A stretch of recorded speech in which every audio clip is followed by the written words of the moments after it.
Ay! Yuhuhu! Magandang hapon mga bayan. Latest update po tayo rito po sa PNR NSCR South. Dito po sa portion ng Kabuyao.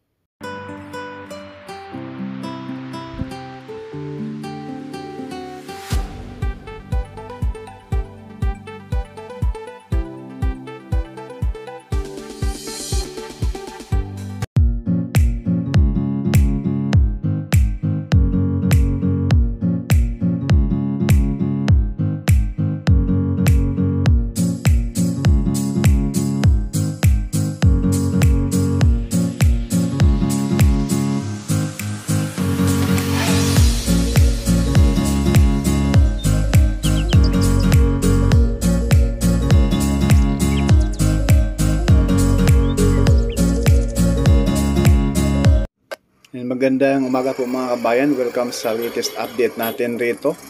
Atin pong silipin dito mga kabayan kung ito na kaya yung mismong Kabuyao Station. Ito na po mismo mga kabayan yung disenyo, no, ng Kabuyao Station. Shout out po sa ating engineer Sir Ares Sorinte, no. Ayan na po yung disenyo ng Kabuyao Station mga kabayan, no. Napaka-moderno. At mayroon pang harang na glass, no, sa mismong bagon ng PNR. Napaka-moderno nito mga kabayan. Yan, medyo nakaka-excite po ito mga kabayan kung ito na po ba ang mismong Kabuyao Station, no? Kaya samahan niyo po si Porca Studio. Paki-like, share, and subscribe na rin po. At pindot na rin po yung notification bell, yung all, upang lagi po kayong updated pag may mga bagong videos tayong i-upload. Kaya nakaka-excite po itong project ng PNR NSCR South mga kabayan. Dahil malapit lang po sa atin, no? Talagang pag ito'y matapos, pwede na tayong pag lumuwas tayo ng Maynila, dito na tayo sasakay papuntang Maynila mga kabayan.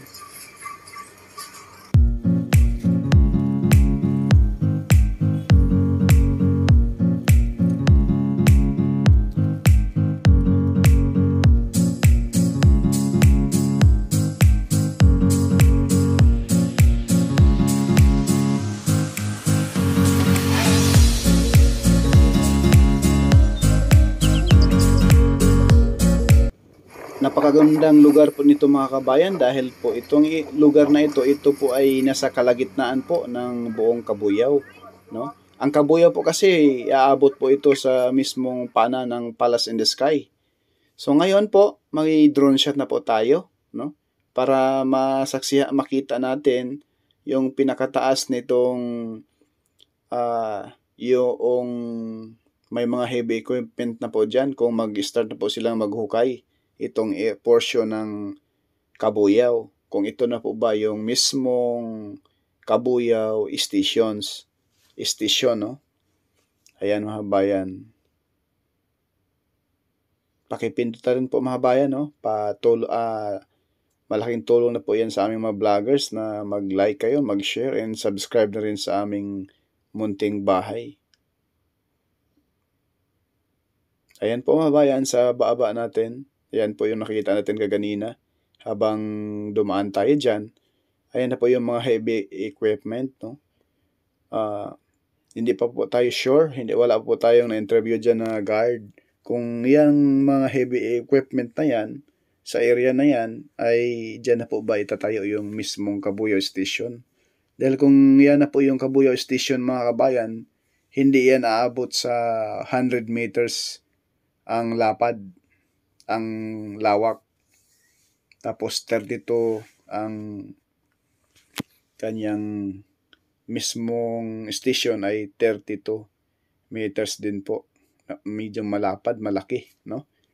At kaya 100 meters ang lapad mga bayan dahil magkakaroon doon po sa mismong pinakita kong picture kaganina sa map, sa plano, ay napakalapad. Mayroon po siyang parking doon, no?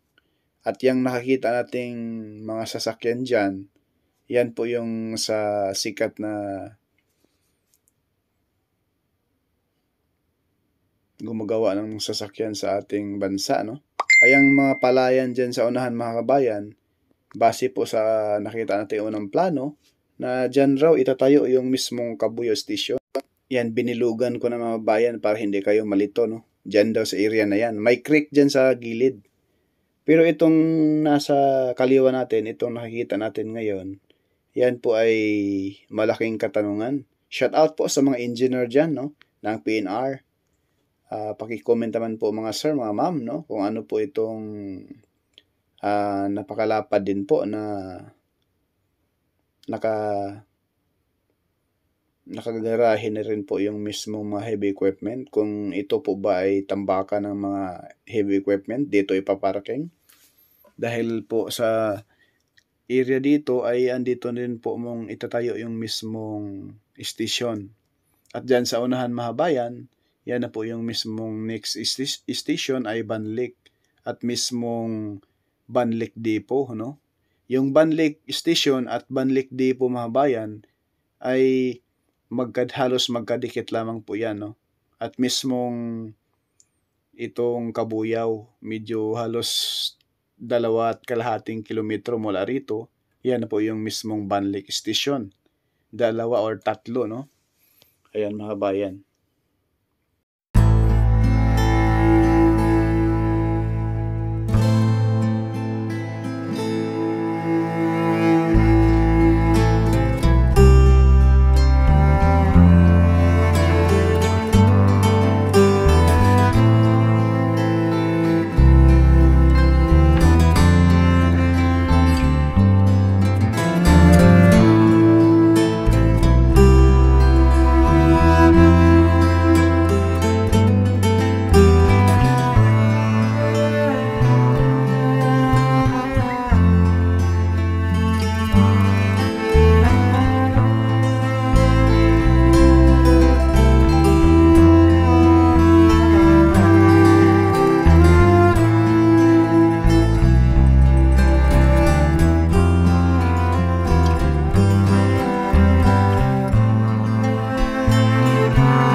At hanggang dito na lang po mga bayan ang ating latest update. Abang-abangan po ninyo ang ating next update doon po sa mismong Banlic Station at Banlic Depot.